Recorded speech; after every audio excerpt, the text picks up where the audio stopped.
Our next panel, we have our very own Robin Raskin, who will be taking on this challenge. This panel will be looking into how we rethink studio design so it can be almost self-serve, fast, affordable, democratized. Please join me in welcoming panelist Janmeja here of ASG, Russell Smith of Snowflake, Dan Swiney of Databricks, and of course, our moderator, Robin Raskins, president of Virtual Events Group. Welcome.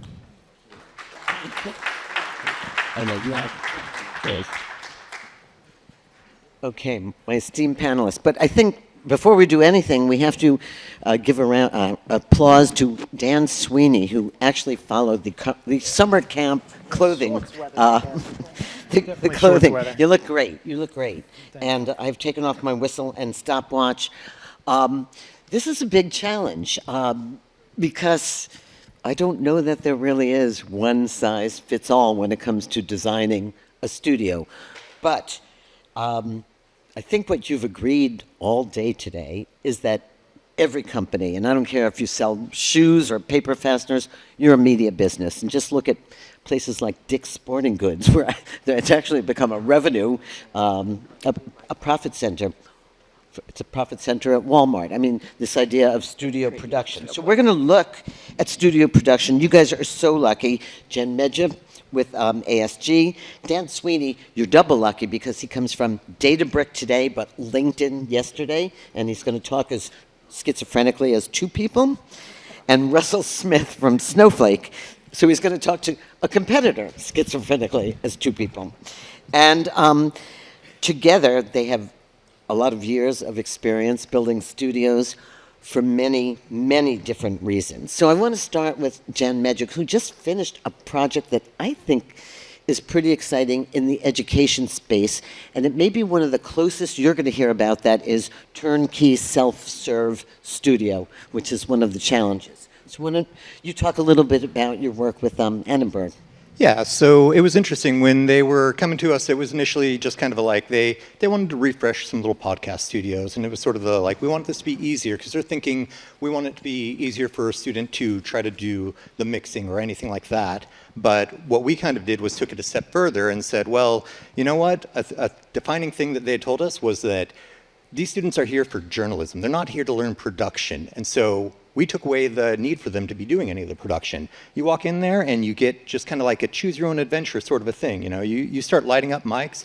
They light up to show you that everything is, that it's ready to be going. Cameras start moving around. There's PTZs around there all being controlled. Everything is all automated. All the audio mixing is all automated. They can walk in there and just start hitting a few buttons and be live to YouTube. They can be recording, all of the cameras are being recorded, everything. And basically when they're done with it and they sign out, all of the files get mailed to them. They just get an email with a link to it and they're able to get all of their content, no interaction with anybody needed. No, and I love that because if you look at the New York Times or the Washington Post, the Wall Street Journal, every journalist is now a media star and does their own production. And so, like, training a next generation that's in their DNA, I think is just so important.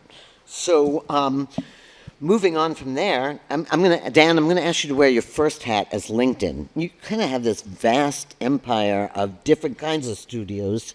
Just give us a little like overview of what, because I don't think half of us who go on LinkedIn know exactly how much video production in different studios are being used. Yeah, you make it sound very grandiose, but I know currently LinkedIn is still in a similar mode where, yeah, they're the sort of traditional corporate studios you might think of, but remember there's also LinkedIn Learning, where teams there are actually cranking out learning content heavily out of multiple studios in Tokyo, in Austria, and here in California. So the team there was and still is responsible for designing, building, maintaining, operating those spaces, and then that same team can jump over and do the corporate events, the external facing events. But one of the asks was to have smaller studio spaces where people can create their own content. And to your point, it was less about educating or training people how to use the space. You really just wanted, someone wakes up in the morning, they don't say, I want to go learn how to use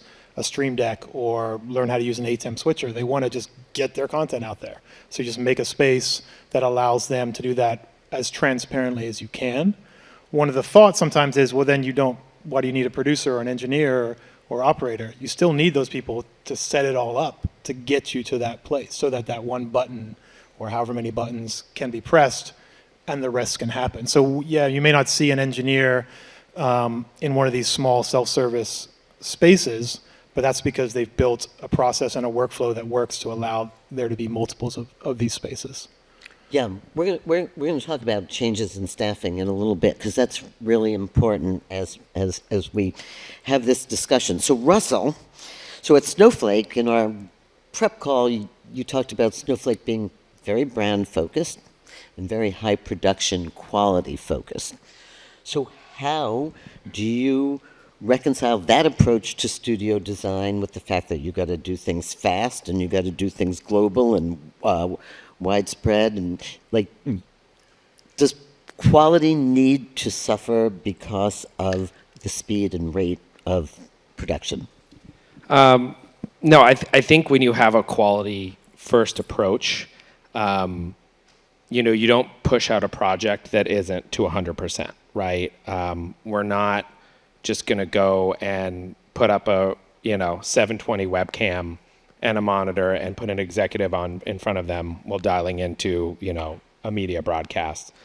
So I think when we focus on that, we just do a lot of forecasting and planning to understand that we need to put the money where we want to make sure that we have the right quality. And that kind of starts all the way at the OEM level, right? We're going back and looking at what partners we want to work with, what's going to solve our problems, and make sure that at the end of the day, the product comes out to the level that Snowflake, and really how we work super closely with the brand team, is happy to put forward. But are you seeing different levels? Like, I know you told me the story of Montana, right? Yeah. Your CEO I want to be in front of an iPhone.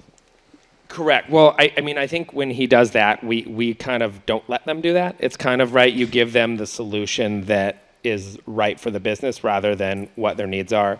And so in Montana, actually, I think the problem with Montana is, and when you said we're going to talk about staffing later, is, a lot of during the COVID days that shaped what broadcast, webcast, AV is doing, we were dialing into Zoom for like CNBC or something of that sort. And so Zoom became kind of the main broadcast forum. So what did we do? We created kind of a broadcast experience using traditional AV equipment and just put it behind a teleprompter that gave him a solution. And all we had to do was throw some lighting, put it on work with our facilities team, put it on a switch. And now we have a turnkey studio that is actually just a Zoom room with a PTZ camera.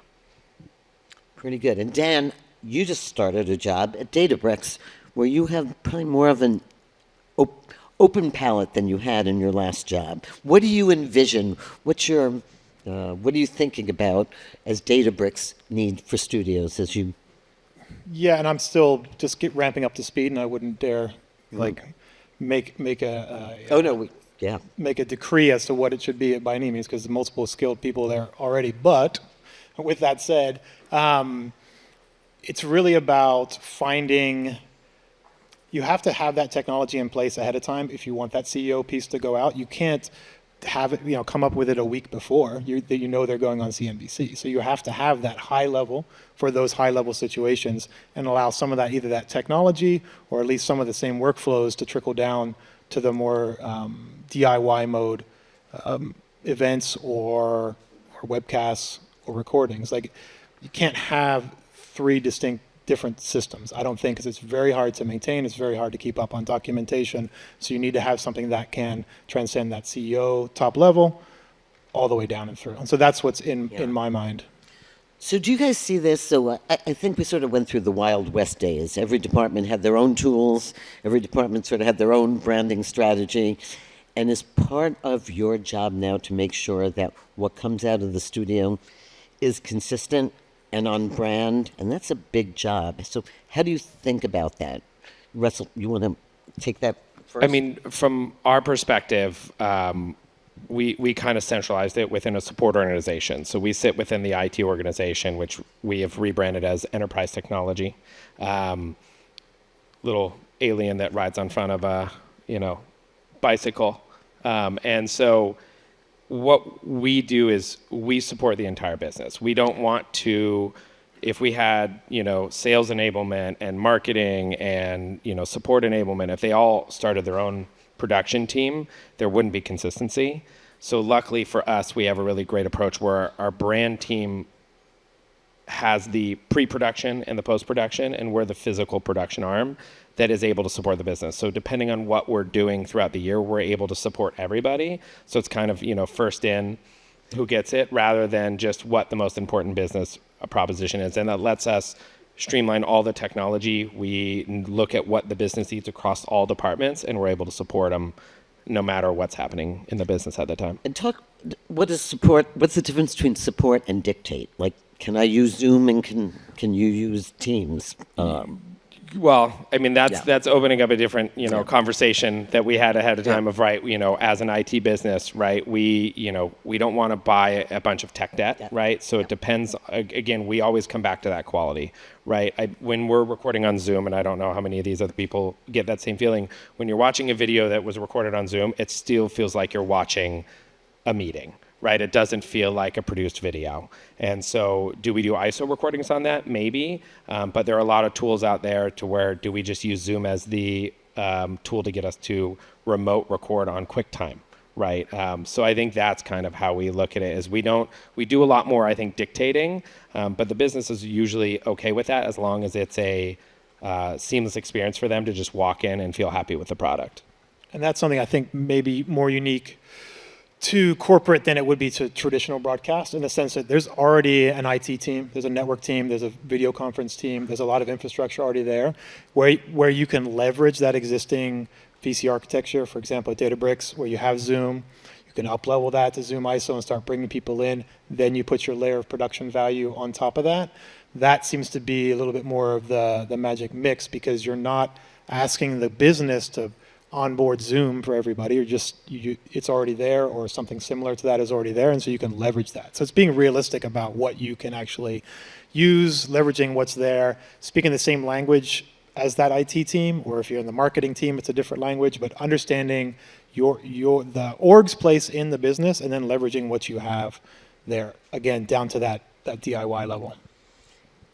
And so are there standards, you just mentioned Zoom ISO, are there standards or you'd like to see that would help you in your studio design?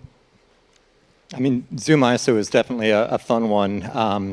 That one's really important for us, but one of the things that is kind of a funny thing with it is how we interact with everything is through APIs, and Zoom ISO is great when you're just sitting there right in front of it, but when you're trying to have it controlled through automation and everything, it starts running some little shortfalls, honestly, that you kind of have to make up for in different ways. So, I mean, we love the idea of Zoom ISO, but it's like there's certainly some limitations that we run into with it that get interesting. So where else would standards really help you out? Are there things we should know about? All right, I'm going to do my favorite Gary Schneider quote. He's not here to represent himself, but we love standards. That's why we have so many. It's something he would say. That's right. Some of you may know that one. And you build on top of them. Yeah, it right. is managing those standards and not being so strict on them that they actually preclude you from doing what you need to do. So Zoom ISO, for example, probably doesn't hit or didn't used to hit some of broadcast standards, right? The normal is different now. Everything's coming in over something like that on your CNNs or your CNBCs. Most of these corporations, if you're involved in them, everyone probably went through. I know when I walked in Databricks, there's a stack of home kits that was sent out, around COVID or after COVID. Everyone had their own version of that. That changed. I guess it's the literal, SMPTE standards, and then there's the standards that people are willing to tolerate to view. And what we've seen is that tolerance has expanded so that it's okay to bring content in over Zoom if the content is that compelling. Yeah. Not always. Like, you don't want your CEO to appear next to another CEO and not have the same level of production, perhaps. But in other situations, it's acceptable. The standards are different. Yeah, I mean, for us, standards are the tech stack that we have as our foundation, right?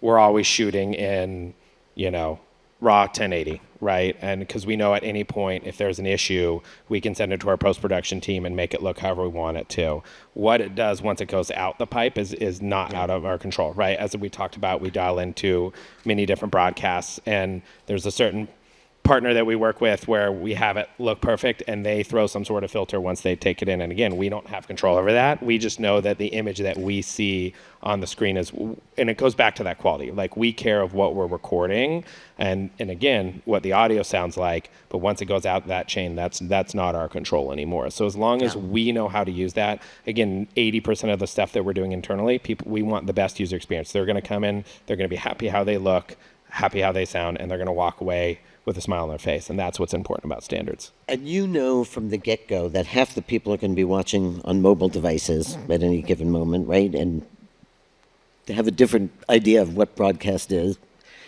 I know you dial into the nightly news and CNN. We've all seen you there. I mean, do you just purposefully start thinking about each medium and what it's going to look like as you design, as you produce for it?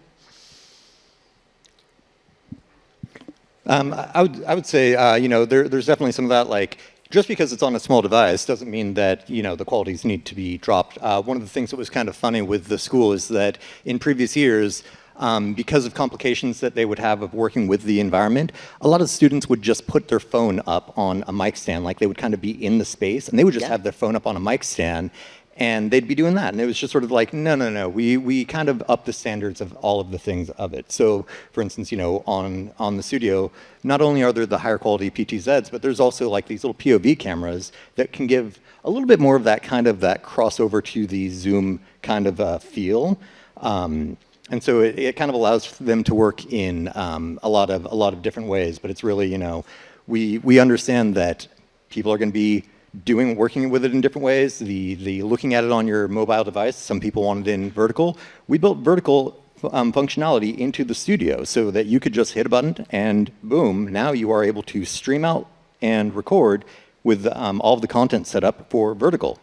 Right. Well, I think something that does come up is not only how it's going to play out, but where it's going to play out. In corporate, there's sometimes people or situations where people want to create content, but they haven't actually thought, where is it going to go? At LinkedIn in particular, they have a team that manages that. Okay, well, one of the first questions is, where is it going to go? What's the value of it?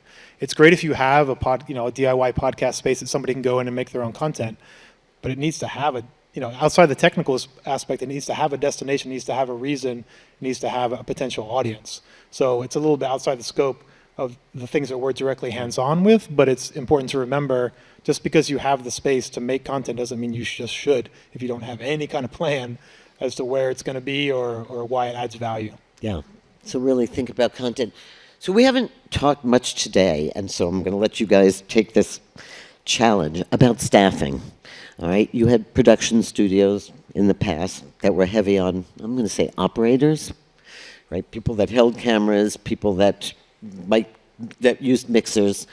Do you see that changing, and is that going to take away jobs or just redeploy them?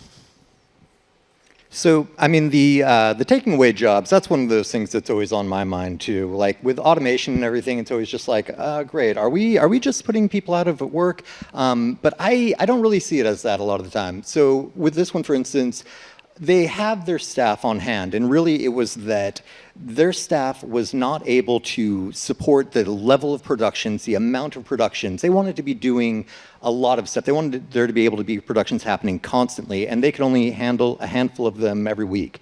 And so by putting in a lot of the automation, it's not that we're making it so that these people don't have the job, it's that they're able to spend their time doing the important parts of it. They're able to spend their time with the human connection with the students and kind of just being the guide of everything. And, they're able to just do the important parts of it right there. And all the parts of it that we could just help make it so they could do more, we can help them do more. And that takes retraining, right? Absolutely.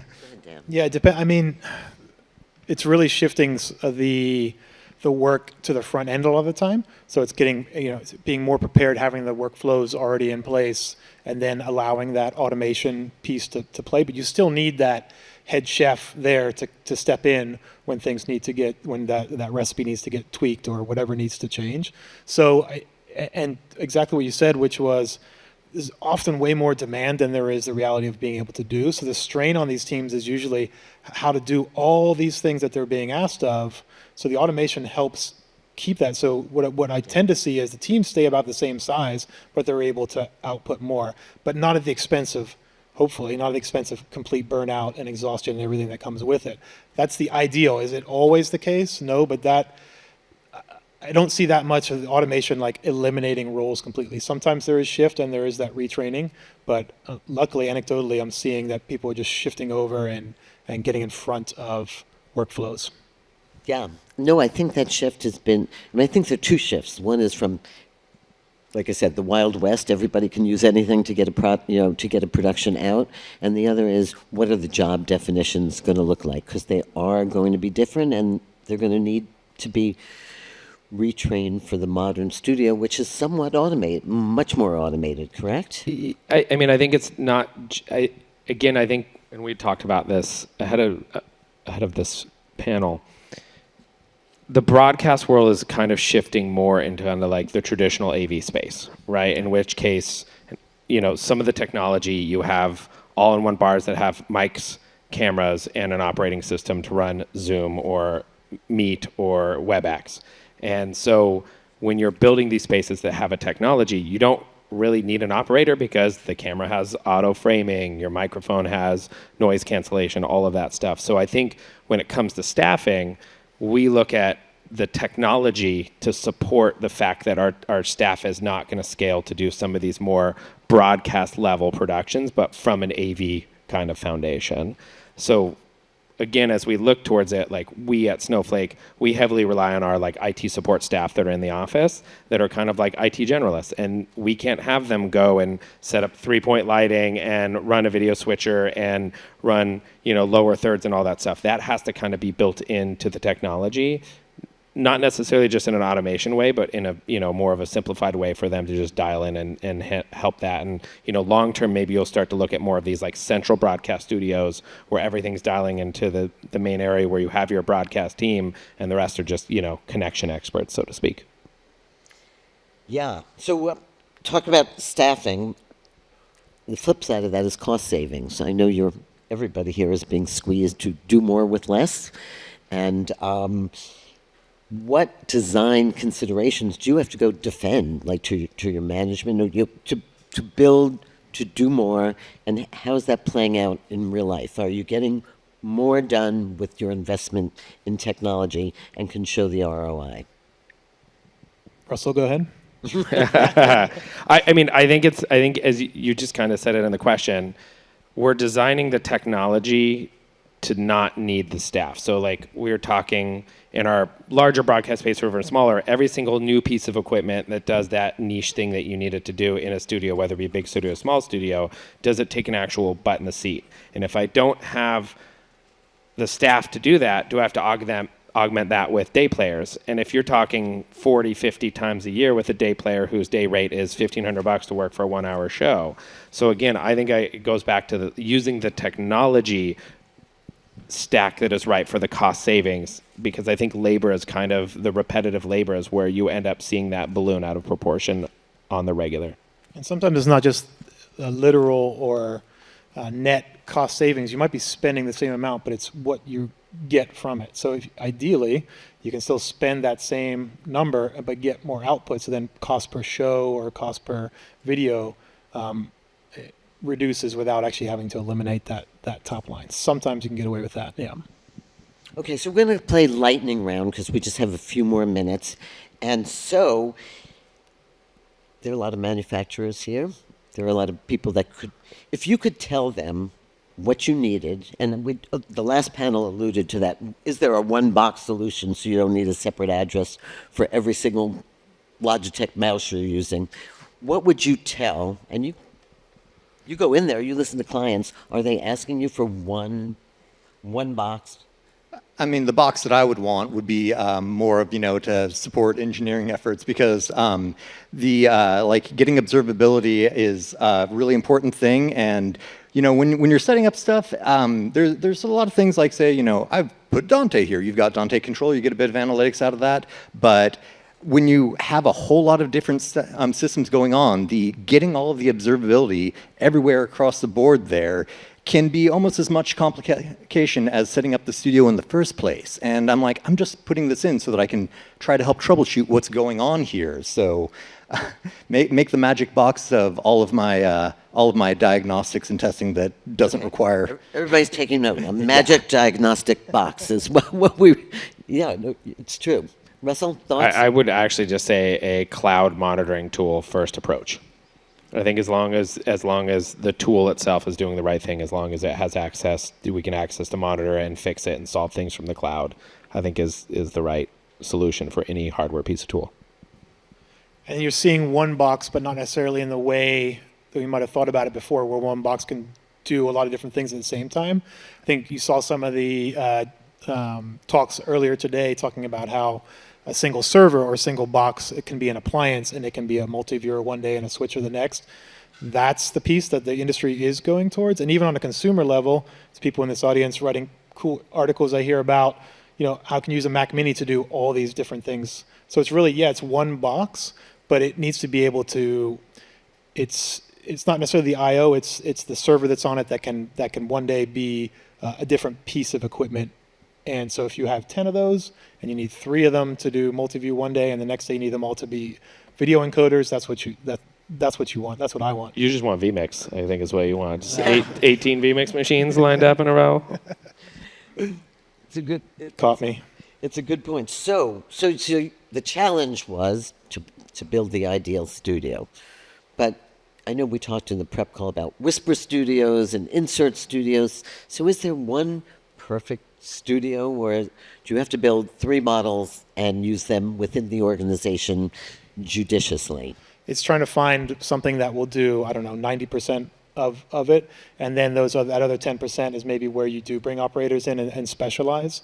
There isn't a one, a catch-all solution there, but that's the goal that a lot of us are tasked with, because there isn't really the engineering back end to be able to have an engineer specifically for every single kind of product that you have out there. So the perfect broadcast studio might look different to the perfect video conference studio, but you have to find that mix. Right. And the technology that we saw today is getting us closer there.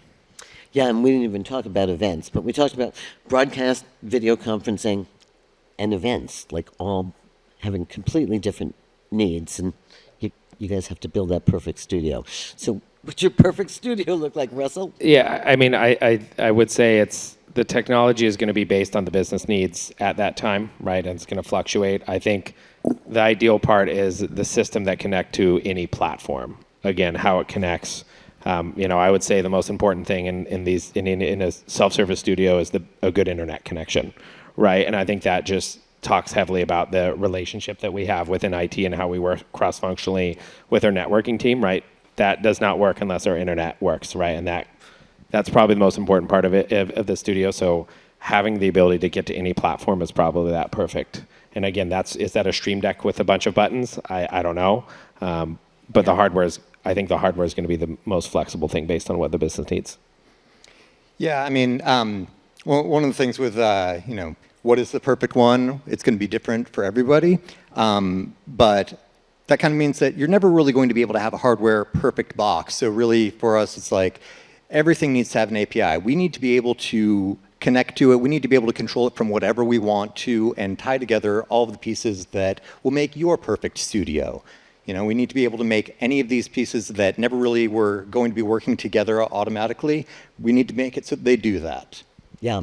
I'll bring it back to, just to bring it back to the sort of opening question.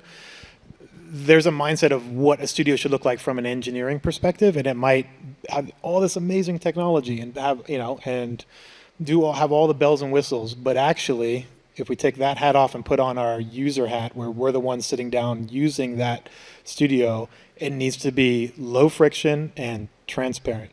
So we have to have our engineer hat to build that, but actually the user couldn't care less what's in the back end most of the time. They just want to walk in and get their message out. Yep. And that's what we have to try to remember. Goes back to the Apple magic. Yeah, just make it look really simple, even though it's really complicated. Yeah, that was actually a point on ours, where we're putting it where the control is by a Stream Deck. We're specifically putting in just one that it's got 8 buttons on it, kind of a lower button count one, just so that it's not like, hey, you walk in and there's just a wall of buttons. It's like, no. Keep it so that there's a limited thing to focus on. It's a little bit of a choose your own adventure, but it's just kind of, it helps guide people rather than just overwhelming them and saying, hey, you can do everything right here all at the same time. Well, I think it's so funny because they're not even going to read the manual. You know that. They will watch the video, maybe.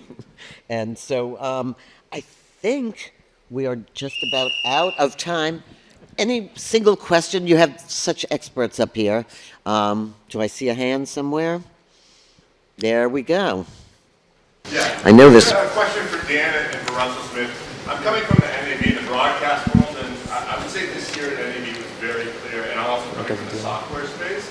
It's very clear that there's amazing stuff happening now in the agentic coding space. A lot of technical debt, a lot of custom stuff. We even had Rogers Media building their own accessibility tool. Have you guys seen agentic coding either inside your companies take off and fill gaps, or maybe outside startups that are fully agentic and helping you guys make some of these ideal homegrown tools?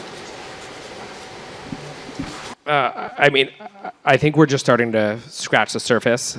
We have some amazing AI tools that we have internally that we're heavily leveraging to look at those processes. I think the hardest part from agentic workflow is you're taking a very operational forward business and trying to figure out how to make it automated, right? As we pointed out, you have an operator in every seat. What are some of those roles that you can do with AI workflow and what can't? And I think we're still kind of better understanding that. And I think it's just kind of trial by error. I'm a firm believer in you've got to make mistakes. You've got to try things. One of the teams actually just wrote an entire AI, our own teleprompter software, right, that can scale across our business. And I kind of had to give them the thing of, now we have to support it, right? We're not coders, we're not developers, we're broadcast engineers. So I think that's the thing we have to be super careful of is once you start writing to me these tools, how many of them are you supporting long-term if you're building them from scratch? Yeah, and definitely watch the Google, the Team People, and the LucidLink video from earlier today because they covered some of that. Yeah, I would basically echo what you're saying, and also a lot of the solutions that are being developed are kind of hitting the low-hanging fruit, so a lot of people are making similar solutions for the same thing, and that doesn't necessarily actually just makes it more difficult to pick from. You kind of need people to go down some deep verticals and actually find something, a little bit of a niche to be able to latch onto that isn't already being served maybe. So right after this, these guys are going to go design the perfect studio right outside because that's what we do. That will be the activity. But we're going to say goodbye for now and thank them immensely for their expertise and their insights. So thank you. Thanks.